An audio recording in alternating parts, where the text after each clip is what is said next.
कांग्रेस प्रदेशाध्यक्ष नाना पटोले ने राज्य में भर्ती परीक्षा में गड़बड़ी और पेपर लीक का मुद्दा उठाते हुए सरकार पर भ्रष्टाचार का आरोप लगाया है। साथ ही उन्होंने कहा कि जिन कंपनियों को अन्य राज्य में प्रतिबंध लगाया है उन कंपनियों को ही महाराष्ट्र में टेंडर दिया जा रहा है।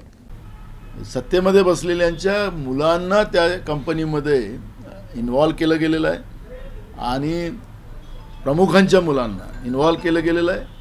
आणि त्यांच्या माध्यमातून तो 108चं टेंडर त्या कंपनीला द्यायचं आणि लोकांच्या सोयीसाठी नाही, त्यांना लूट करता यावी, हजारो कोटी रुपये त्याच्यामध्ये लुटावे अशा पद्धतीचं पाप राज्यातलं सरकार करते आहे। त्यामुळे जनतेच्या आरोग्याचं काय व्हायचं ते जाऊ द्या, पण जनतेच्या मेलेल्याच्या टाळूवरचं लोणी खाण्याची जी यांची भूमिका आहे ते या घटनेमधून स्पष्ट होते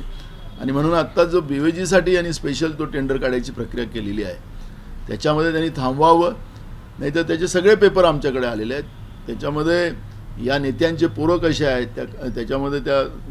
जे कंपनी रजिस्टर आहेत त्या कंपनीमध्ये कसे कोणाकोणा नेत्यांचे पोरं आहेत ते सगळे रेकॉर्ड आमच्याजवळ आहे आणि हे प्रकरण आम्ही जनतेसमोर आणू आणि जनतेच्या आरोग्याचा आज दवाखान्यामध्ये सरळ जातात लोक आणि आडवे होऊन येतात, म्हणजे लोक मरतात आहेत दवाखान्यामध्ये, पण ही परिस्थिती आज सरकारला कळत नसेल आणि त्यांना जनतेच्या नावाने पैसे लुटायचे असतील आणि पैशाच्या भरोशावर राजकारण करायचं असेल तर महाराष्ट्रातली जनता एवढी खुळी नाही राहिलेली आहे। यांना धडा शिकवल्याशिवाय आता ते शांत बसणार।